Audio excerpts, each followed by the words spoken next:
Экономика бүгүн өтө кооптуу абалда. Өлкөнүн социалдык экономикалык өнүгүшүнө биринчиден дүйнөдө болуп жаткан коронавирус инфекциясы менен байланыштуу анын таасири дагы чоң. Муну ачык белгилеп айтып кетишибиз керек. Азыркы экономикалык оор абалда өкмөт комплекстүү антикризистик пландарды кечиктирбей тез кабыл алуусу зарыл. Бул багытта кандай иш-аракеттер болуп жатат, маалымат берип кетсеңиз.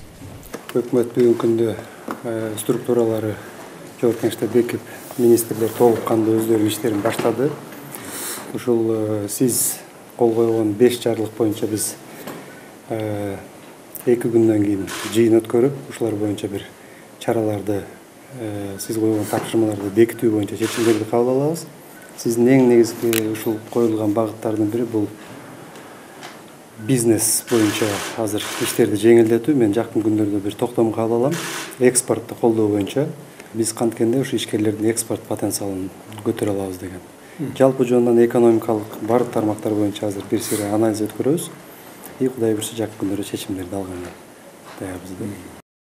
COVID-19 инфекциясына каршы күрөшүүгө донордук уюмдардан келген каражаттарды ачык айкын колдонбогону тууралуу коомчулукта кептер айтылып келет.